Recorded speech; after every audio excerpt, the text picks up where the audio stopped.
Hello, welcome to Raaonline. I am Dr. Ashok, Assistant Professor of Microbiology. So as we are moving on to the central nervous system infections, we are going to deal with one of the most important viral infection, that is the rabies. So the rabies is going to account for about 36% of the death all over the world. India is going to contribute for around 36%, and it is notorious to cause around 18,000 to 20,000 deaths per year in our India. And it's one of the vaccine preventable infection, and as you all know, this particular rabies infection is going to be a RNA virus. So let us see about its morphological nature. So this particular virus is going to look like an bullet shaped virus. So if you see about the morphology, it is going to measure about 75 nm in width, and it's going to be 180 nm in length. So this particular virus appears to be a bullet shaped virus. So the outer layer is going to contain something called as envelope. So this is going to be the envelope, and there is going to be the matrix protein. This particular glycoprotein G is going to be seen in this particular envelope. So if you closely see, this envelope is going to contain something called as glycoprotein G. So it has a highly antigenic in nature, and it has something called as nucleocapsid inside. And the nucleocapsid contains the genome, which is nothing but single stranded negative sense RNA genome, and a nucleoprotein and a polymerase protein. And the antigenic molecule which is present in the particular rabies, so there are two things which is very important. One is going to be the glycoprotein G, and another thing is going to be the nucleocapsid. Among these two, which you think it is highly antigenic, can you answer? So it is going to be the glycoprotein G. So glycoprotein G, if you take, it is going to be a species specific protein, and the antibody which is going to be formed against this particular glycoprotein is actually going to be protective in nature. So this particular glycoprotein G antigen can be used for making subunit vaccinations. So with this, we are moving on to the next thing, that is the street virus and fixed virus. So when we are going to study about this particular rabies virus, there are two type of virus. One is going to be the street virus, and another is going to be the fixed virus. So street virus is nothing but freshly isolated strain. This is going to be a virus which is going to be a freshly isolated strain in the laboratory. So it is going to look like an wild virus with a long incubation period. So this is about the street virus, and there is going to be the fixed virus. So fixed virus is nothing but these are the virus which have undergone a serial of passage in a particular thing, anything like a sheep brain or anything. When the particular virus is made to pass through serial passages, what happens is that this particular virus is going to lose certain property, and it is going to become a fixed virus. So the major difference between the street virus and fixed virus is that street virus is going to have a long incubation period, and fixed virus is going to have a short incubation period. And another major difference between the street virus and the fixed virus is that the particular street virus, when there is going to be infection with this particular street virus, there is going to be a inclusion body called negri body. So can you tell what is a negri body? So it is actually going to be a pathognomic feature of rabies infection.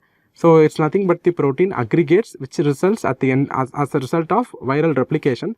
So this is going to be the cell. So if you closely see, there is going to be a cytoplasm, and there is going to be the nucleus. So this particular inclusion body is going to be seen in the cytoplasm of the particular cell. So that's why it is called as intracytoplasmic inclusion body. So intracytoplasmic inclusion body, which is seen in case of rabies, it's going to be the negri body. And in case if it is going to be a fixed virus, this particular inclusion body is absent. So this is the another major difference. So one major difference is going to be the incubation period. So in case of street virus, the incubation period is going to be very long, and in case of fixed virus, the incubation period is going to be short or variable. And another thing is that inclusion body is seen in case of street virus. So you know what is an inclusion body which is seen in rabies? It's going to be the negri body, which is nothing but intracytoplasmic inclusion body. And in case if it is going to be fixed virus, this particular inclusion body is going to be the absent. So this is a major difference between the street virus and fixed virus. So with this, we will move on to the pathogenesis. So when we are going to get exposed to a particular animal, like infected dog or infected fox, infected wolf, then infected skunk or infected mongoose or infected bats. So we are going to come in contact with the secretion of this particular animal.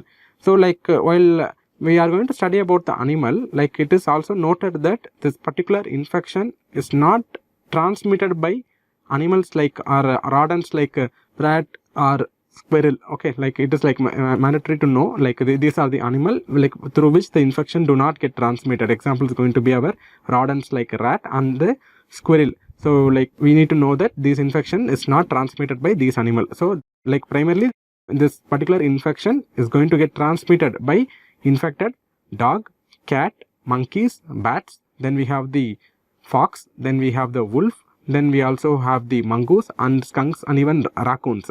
So these are the animal which is going to transmit the particular infection. So following exposure to this particular animal, there is going to be a bite and non-bite exposure. So like what do you mean by the term bite and non-bite exposure? So when we are going to come in contact with these animal and when these animals are going to bite us, they are going to inoculate its saliva which is going to contain the live viral particle. So that is the bite. And non-bite, when we call it as non-bite is that, so example like if we can take a scenario where the particular person is going to have an open wound in his leg and the infected animal is going to come and lick the particular wound.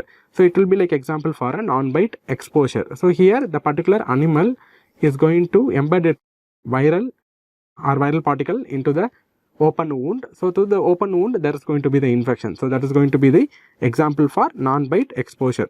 So here like we are going to come in contact with the viral particle. This virus which is present in the secretion or saliva of animal are deposited in the wound. So following the deposition of the particular viral particle, there is going to be something called as local multiplication. So here the particular viral particle is going to multiply locally. So after local multiplication, this particular viral particle is going to penetrate the nerve by binding to some receptor called as nicotinic acetylcholine receptor. So this is very important because like certain viruses is going to attach to certain receptor. Like you need to know what are all the viruses which are going to attach to the various receptors. Example, in case if it is going to be rabies virus, it is going to bind to something called nicotinic acetylcholine receptor. In case if it is going to be our SARS-CoV or COVID-19 virus, it's going to bind to what receptor? It's going to be the ACE2 receptor or angiotensin converting enzyme 2 receptor. In case if it is going to be our HIV virus, it's going to bind to what receptor? Yes, it's going to be the CD4 receptor or CD8 receptor or the adjacent receptor, that is going to be the CCR5 or CXCR receptor. So these are the receptors where the particular virus is going to bind. So following that, there is going to be the viral entry and viral replication is going to be there. So here the rabies virus is going to bind to something called nicotinic acetylcholine receptors. So after it is going to bind, it is going to get internalized and it is going to spread centripetally along the peripheral motor nerve at the rate of 250 mm per day. So like it is very important to know, like after entry, this virus is going to spread centripetally along the peripheral motor nerve at the rate of 250 mm per day. So after it happens, what happens is that this particular virus is going to reach the dorsal root ganglia of the spinal cord. So this is what is going to happen. After the particular virus reaches the dorsal root ganglia of the spinal cord, it tends to ascend upward towards the central nervous system. So after it is going to ascend to the central nervous system, from the central nervous system, the particular virus is going to spread centrifugally or centripetally. Here it is going to be centrifugal spread along the centrifugal spread from the central nervous system along the sensory and autonomic nerve to various tissues such as salivary gland, pancreas, kidney, heart, including retina and cornea, where they are going to present in the secretions. Okay, so this is the final thing. And after that, the viral shedding is going to happen in these secretions like tears and saliva. And it is very noted that even though a particular human tends to secrete these viral particles in his secretion, there is no notable human to human transmission. So human to human transmission is not documented. So this is very important point to note. So this is about the pathogenesis of the particular viral infection, that is the rabies.